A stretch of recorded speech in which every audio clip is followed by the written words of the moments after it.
I was 28 when I finally decided to walk away. Not from my job, at least not just that, but from the family dynamic that had been weighing me down for most of my adult life. My name's Eric, and up until a few years ago, I was the classic oldest son trying to please everyone.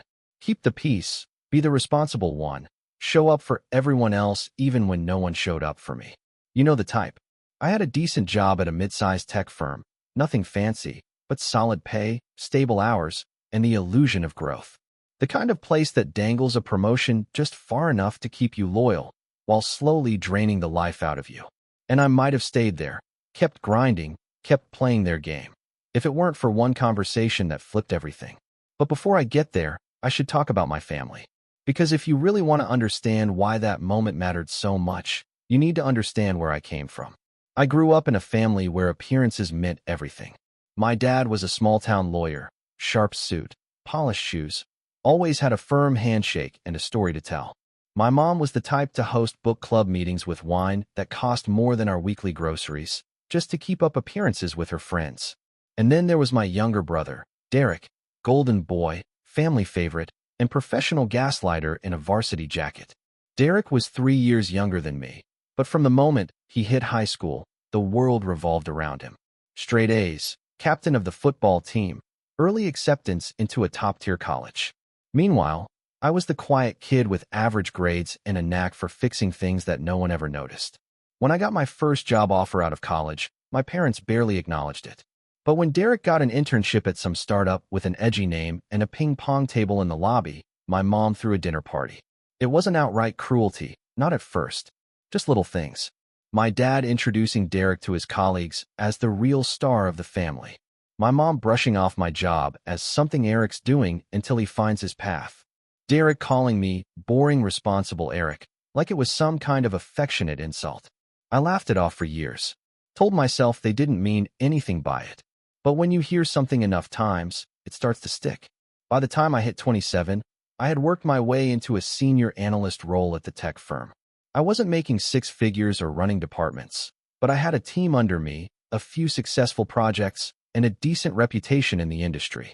Still, every holiday dinner turned into a highlight reel of Derek's life. He had switched jobs 3 times in 2 years and somehow failed upwards each time. My parents called it being ambitious. When I mentioned staying at one company to build experience, my dad said, "That's nice, Eric. Some people just like security, I suppose. But the worst part? They always made me feel like I was ungrateful if I ever brought any of it up. You're too sensitive. We're just proud of both our boys in different ways. Don't be jealous of your brother's success." I wasn't jealous. I just wanted to be seen, to be heard. The final crack came last Thanksgiving. We were all at my parents' house, me, Derek, his new girlfriend, some influencer with a 3-word name, and our parents. I had just wrapped up a big product launch at work, something that took months of planning and had landed us a new long-term client. I was proud of it, actually proud. So I mentioned it during dinner, casually, thinking maybe it'd lead to something other than silence. But instead, Derek put down his fork and said, "Wow, so you finally did something impressive at that little desk job of yours." He laughed. So did his girlfriend. I looked at my parents, expecting, I don't know, something. A glance, a scold. Maybe a "that wasn't nice, Derek." But my mom just reached for the wine and said, "Oh, he's just teasing." And my dad? He gave me this half smile and said, "Well, maybe now you'll get that raise you've been hoping for." I didn't say anything for the rest of dinner. I couldn't. Something in me just snapped. It was like I saw the last 20 years of my life in a flash. All the times I stayed quiet, played it safe, let them walk over me while convincing myself I was taking the high road. That night, I sat in my childhood bedroom, staring at the ceiling, feeling this weird mix of anger and shame. I wasn't even mad at Derek, not really. He was who he was. I was mad at myself for allowing it, for shrinking so they'd be comfortable, for thinking that if I just worked hard enough, they'd eventually respect me. 2 weeks later, I got an offer from a competitor. A director-level position. Higher pay, better title, more autonomy. I didn't even apply. They'd heard about my work from the launch and reached out. For the first time in years, I didn't hesitate. I said yes. The next morning, I walked into my boss's office to give my 2 weeks' notice. He was a decent guy, but a little too used to people sticking around for scraps. When I told him I was leaving, he actually laughed. "You'll regret this," he said, leaning back in his chair. "You'll never find something better." I didn't even respond. I just smiled, shook his hand, and walked out. 2 weeks later, I was onboarding at the new company. But the real story didn't start until a few months later, when the dust settled, when I started showing up to industry events with a title that turned heads, when people who used to ignore my emails were now asking for coffee meetings. I felt like I had stepped into an alternate version of my life, one where I was finally allowed to take up space. And then I got the invite. A tech conference, big-name speakers, company booths, networking dinners. I was scheduled to speak on a panel about product innovation. It was a huge opportunity. I was prepping for it in the green room when I saw the attendee list. My old company was sending people, and one of them was my old boss. What I didn't know yet, what would flip everything upside down, was that someone else from my family would be there too. Someone who had no idea I'd be attending, and who was about to learn just how much my life had changed. That's when everything really started to unravel. But I'll get to that. Because before the conference, before the confrontation, before the revenge that would leave my entire family stunned, there was one last dinner. And at that dinner, someone crossed a line they could never uncross. 2 weeks before the conference, I flew home for my mom's birthday. I almost didn't. Things had been weird since Thanksgiving, and I hadn't exactly kept in touch. But she called, said she missed me, said she wanted the whole family together for one night. No drama, she promised. Just dinner, Eric. I should have known better. From the moment I walked in, it was like I had stepped back into the role they'd assigned me years ago. Quiet Eric. The afterthought. Derek and his girlfriend Ashley. Yes, that was her name. I finally remembered. We're already there, sitting on the couch and scrolling through photos on her phone. My dad was pouring drinks, and my mom was fussing over the table. I brought flowers. No one noticed. Dinner started with champagne. Derek had just closed on a condo, apparently. I don't know how, since he switched jobs again, and I was fairly certain he was still bouncing between marketing gigs like they were seasonal hobbies. But there he was, bragging about how it was in a historic district, how he got in early, how his boss said he was the most visionary hire they'd had.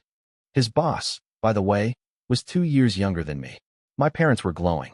My mom kept touching his shoulder like he'd just cured cancer. My dad raised his glass. To Derek, the pride of the family. I didn't even touch mine. Halfway through the meal, Derek turned to me with a smirk. "So, Eric, how's the little analyst job going?" I paused. "I don't work there anymore." That got their attention.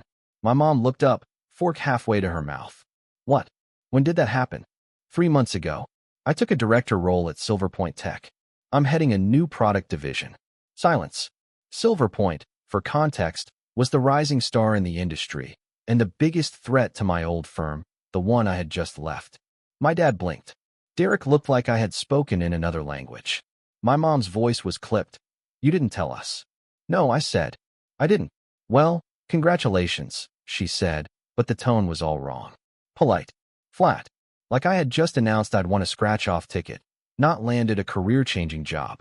Derek snorted into his glass. "Director?" he said, dragging the word out. "Wow, didn't know you were into titles now. Next thing you'll tell us you've got a private jet." I smiled thinly. "Not yet, but I do fly business class now." It was petty. I'll admit that. But it felt good. For about 5 seconds. Until my mom cut in. "You know, Eric, that's not really appropriate. No need to make this into a competition. Derek's worked very hard, too." I stared at her. I didn't say he hadn't. But the mood had shifted. My dad was already changing the subject, asking Ashley about her brand partnerships. Derek went right back into brag mode, talking about the condo again, how the ceilings were vaulted and how the neighborhood had artisan butchers and a wine co-op. I excused myself to the kitchen to help clear the plates. Not because I wanted to, but because I needed to breathe. And that's when I saw it. On the fridge, held up by a novelty magnet, was a printed invitation. A formal one. To the Tech Lead Summit in San Diego. With Derek's name on it. I stared at it for a long time. Not because he was going, but because I recognized the invitation. I had received the exact same one. The same font, same logo, same colors. Only my name had been listed as a speaker. Derek's was listed under guest. That's when I realized. He was going too. To the conference. To my conference. I took a photo of it when no one was looking. Just in case. The rest of the night blurred. I barely spoke. Every time Derek laughed, it grated on my nerves. Every time my parents leaned toward him with that warm, indulgent look they never gave me, it chipped away at something inside me. But I stayed quiet, because that's what I'd always done. Until the next morning. I woke up early, packed my things, and came downstairs to find my mom making coffee. She didn't say good morning. Just, "Are you really not staying for brunch?" "I have a meeting tomorrow," I said. "I need to prep." She nodded, then looked at me over the rim of her mug. "Eric, I hope you're not holding a grudge about last night. Your brother's just excitable." "I'm not mad about last night." "Good. I'm mad that you keep pretending like it's nothing." She blinked. "Excuse me. Derek belittles me every time I'm here." "You let him. Dad lets him. You call it teasing, but it's not. He talks to me like I'm a joke, and you act like I should be flattered." She didn't answer. "You know I'm speaking at the Tech Lead Summit," I said. "Did you even look at the email I sent a few weeks ago?" "I don't remember getting an email." I laughed. "I sent it to the family group." You replied with a thumbs up. Her lips pressed together. "I saw the invite on your fridge," I added. "He's going. Derek's going. And you never even said congratulations to me." "Not really. He was invited by his company," she said quietly. "He's attending. I'm speaking. But sure, let's act like we're equals." "Eric." "No, Mom. I'm tired of this. I worked my ass off to get where I am. No one handed it to me. And I'm done pretending that your silence doesn't hurt." There was a long pause. Then she said, "You've always been so sensitive." And just like that, I knew I was done. I left without saying goodbye to Derek or my dad. Over the next 2 weeks, I focused on preparing for the summit. My panel was slotted right before the keynote, which meant high visibility. I was nervous, but excited. It felt like everything I'd worked for was finally coming together. My boss had even hinted that, if it went well, I might be offered a larger team. Maybe even a full department by Q3. 2 days before the conference, I got a LinkedIn notification. "Derek Whitmore has updated his profile." I clicked out of habit and froze. He had added a new line under Speaking Engagements. Panelist, Tech Lead Summit 2025, San Diego. I read it 3 times. Then I checked the schedule. His name wasn't there. I called my contact at the summit committee, someone I had built a good rapport with. I didn't say much, just asked if the speaker list had changed. "Nope," she said. "You're still the only Whitmore on stage." "What?" "No reason," I said. "Just making sure." I sat in silence for a long time after that, because I knew exactly what was happening. Derek was going to show up, pretend to be a speaker, work the room, use my panel as a platform to network, probably even drop our last name in conversations as if he were me. I stared at my phone, heart pounding, not out of fear, but something sharper. Rage. Years of being ignored, minimized, dismissed. Years of being told I was too sensitive, too quiet, too safe. And now? My brother was using my name, my success, as his ticket into a world I had bled to reach. And the worst part? I was pretty sure my parents knew, that they had encouraged it. Because in their eyes, it didn't matter which son was on stage, as long as it reflected well on them. The morning of the conference, I flew in early, checked into the hotel, ironed my suit, went over my talking points, and then I waited, because I had a plan. And when Derek arrived, grinning, confident, wearing a badge that didn't belong to him, I was ready. I didn't confront Derek the moment he arrived at the Tech Lead Summit. I wanted to, but I didn't, because something in me had changed. Years ago, I would have cornered him in the lobby, demanded he explain himself, maybe even walked away before the panel out of sheer frustration. But I wasn't that person anymore. Instead, I watched. He walked in wearing a navy blazer a size too tight, slicked back hair, and his signature smirk. Ashley trailed behind him, snapping selfies in front of every sponsor banner. Derek's badge hung confidently from a blue lanyard around his neck. I knew instantly that it wasn't his. The name said David Williams, but the picture had been replaced. Poor David, whoever he was, probably had no idea his face had been torn off a badge by someone who considered Photoshop a personality trait. Derek spotted me from across the exhibit floor. He waved like we were old pals. I gave a slight nod and turned back to the conversation I was having. He didn't approach. Not yet. The hours leading up to my panel passed in a blur. I met other speakers, went over logistics with the event staff, double-checked my slides. Everyone was buzzing about the audience size, 400 people in the room, not to mention the live stream to thousands of attendees who couldn't travel. It was the kind of opportunity that could change a career. And yet, my stomach was in knots. Not from nerves. Well, not entirely. It was the knowledge that Derek was somewhere out there, pretending to be part of something he hadn't earned. And worse, that my own family probably saw nothing wrong with it. I gave my talk. I nailed it. I spoke about innovation cycles, cross-functional collaboration, scaling niche products. But I also told a story, mine. I didn't name names, but I talked about working in a place where I was underestimated. About the pressure of being the quiet one in a family of loud voices. About learning to find power in stillness and value in substance over noise. People applauded. A few even stood. I stepped off that stage feeling like I had just shed the last layer of the skin I used to wear. The version of me who stayed quiet, who waited to be noticed, who sought approval from people who never planned to give it. Then came the moment I hadn't planned for. I was at the networking mixer later that evening, sipping club soda and talking to a recruiter from a massive firm, when Derek slithered up beside me. "There he is," he said, clapping a hand on my back like we were teammates. "The star of the show." I turned. "You shouldn't be here." He raised an eyebrow. "Relax. I'm just networking." "Using someone else's badge?" He grinned. "It's a conference, Eric. Everyone stretches the truth a little." "That's not true stretching," I said. "That's fraud." He rolled his eyes. "You're being dramatic." I stepped back.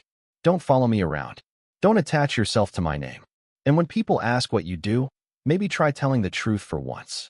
He laughed. "You really think they care? You think any of these people are going to remember the difference between us?" "I do," I said. "And I think that's enough." He opened his mouth to say something else, but I walked away. I didn't see him for the rest of the evening. And then, just like that, it was over. I flew home the next morning and returned to my routine. My job, my team, my goals. But something felt off. At first, it was subtle. A sudden quiet from my parents. Calls that went unanswered. Messages that got polite one-word replies. Then, the silence turned into something louder. One Saturday, I opened Facebook and saw a photo my mom had posted. Derek, standing on a stage at what looked like a small community tech event. The caption read, "So proud of our son for sharing his insights as a keynote speaker this weekend. A rising star." I didn't comment. I didn't like it. Instead, I messaged her privately. "Why are you pretending Derek is some industry expert?" She replied, "He's doing amazing things, Eric. You should be happy for him." I asked, "Are you ever going to be proud of me?" No reply. That was the moment I truly hit bottom. Not because of Derek. Not because of some lie he told on a fake badge. But because I realized the thing I'd been chasing my whole life, validation from my family, was never going to come. They had chosen who they wanted to believe in. And it wasn't me. I didn't leave my apartment that weekend. I sat with the weight of it, the finality of knowing that no matter how far I climbed, no matter what I accomplished, I would always be the footnote in someone else's story to them. I felt hollow, like my success didn't count if they didn't care. But somewhere in that silence, something else began to form. A new question. What if their pride wasn't the point anymore?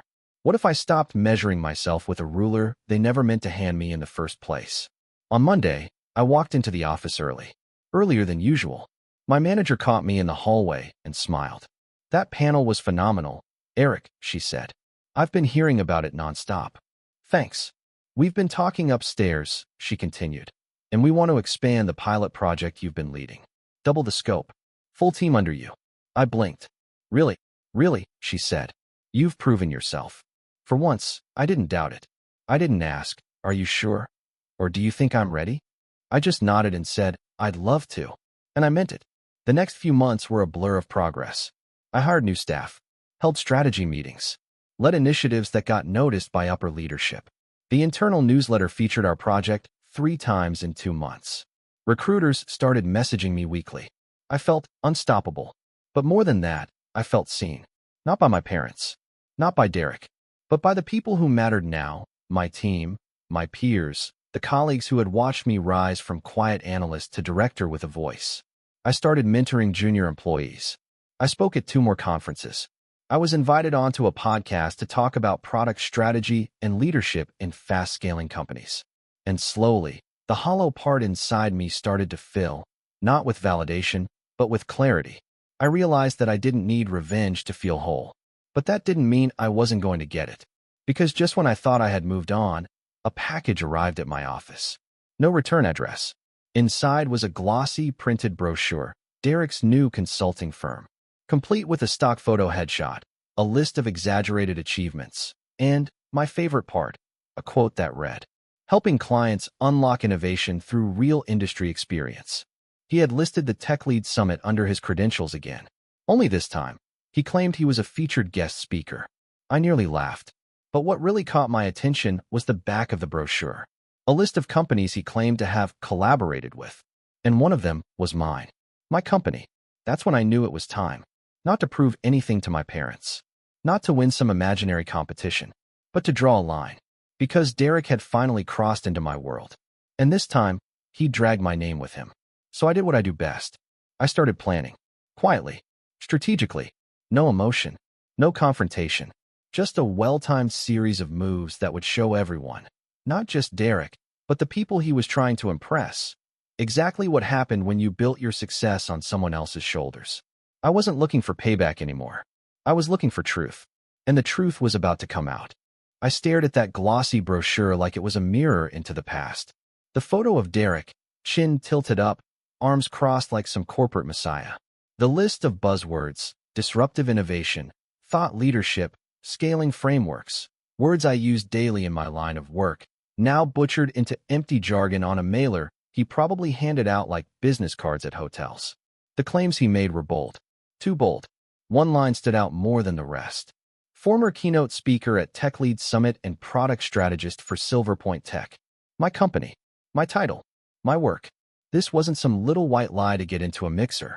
Derek was using my career like a prop. And worse, he was using my company's name to land his so-called clients. If I did nothing, it could reflect poorly on me. It could look like I endorsed him. That was the moment I felt the shift again. Not just anger, but something colder, more focused. The difference between rage and resolve. I opened my laptop.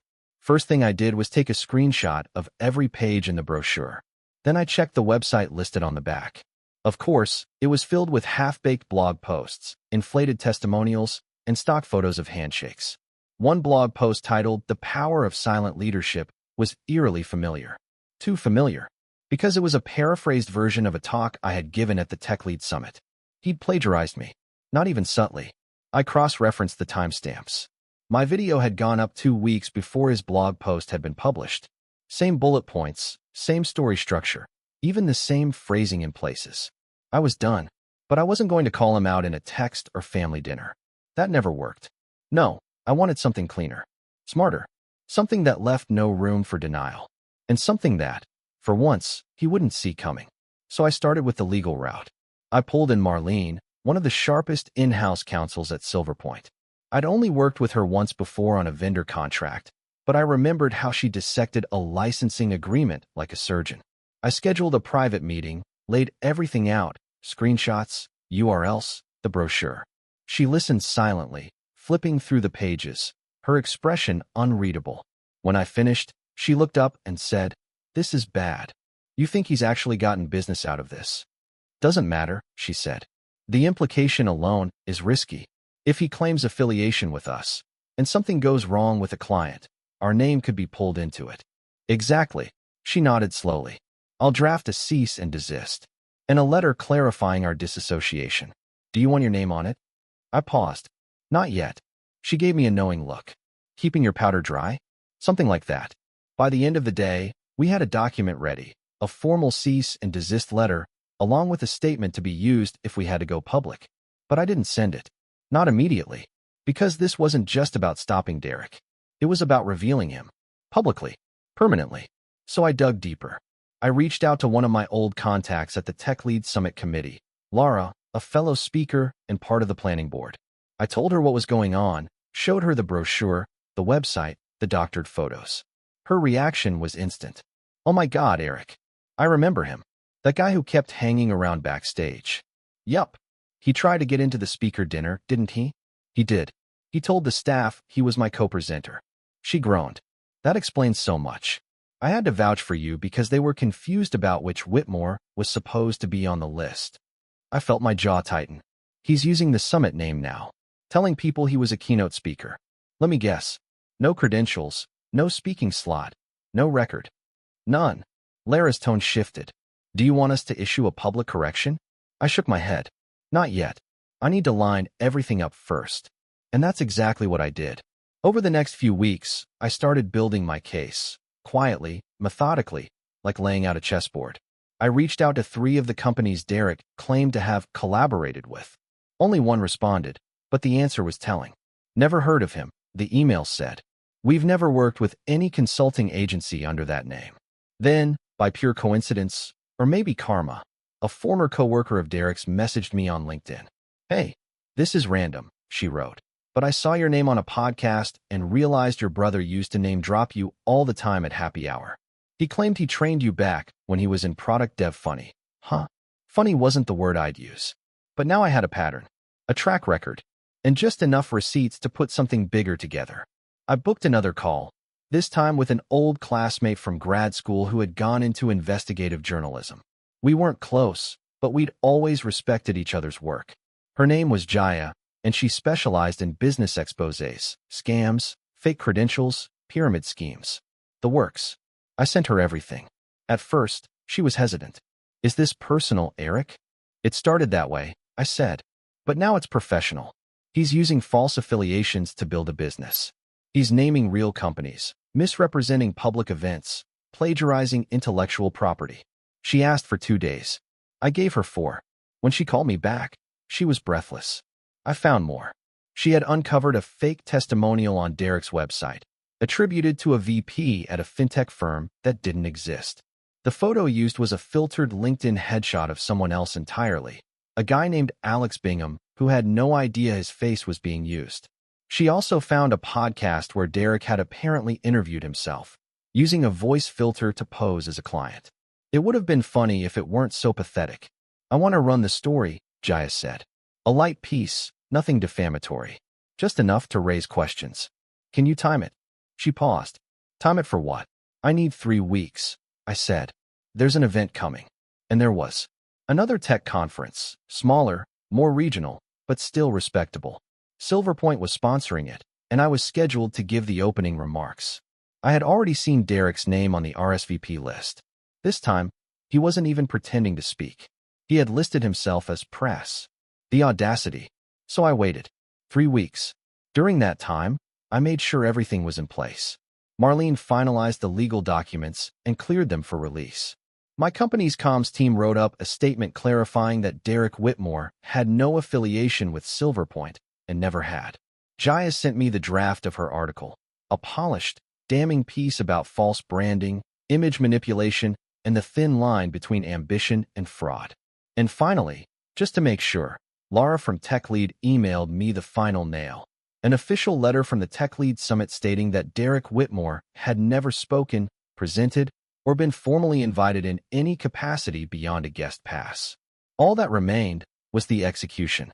The morning of the conference, I walked into the venue with a calm I hadn't felt in years. Derek was already there, laughing with some vendors, holding a press badge like it was a backstage pass to success. He hadn't seen me yet. Perfect, because by the time he did, everything was going to change. The conference hall was buzzing with the kind of over-caffeinated energy you only get at tech events. Young founders in fitted blazers pitching ideas over stale pastries, product managers flipping through business cards like trading cards, and panels running 5 minutes behind while everyone pretended that was just startup culture. I didn't mind the chaos. It worked in my favor. Derek stood near the center of it all, confident as ever, his press badge swinging from his neck like it was a medal. He was talking to 2 junior reps from a mid-tier VC firm I recognized. I'd met them a month earlier at a closed-door pitch session, where I'd advised them on product viability metrics. I knew they respected me, and now, they were listening to my brother, the same brother who had used my credentials to build a house of cards, and who had no idea that every single card was about to come down. I could have walked up to him right then and there. I could have yanked the badge from his neck and embarrassed him in front of everyone. But that wasn't my style anymore. I didn't want a scene. I wanted something quieter, deeper, permanent. The first domino fell at 10:17 a.m. That's when Jaya's expose went live. The false genius.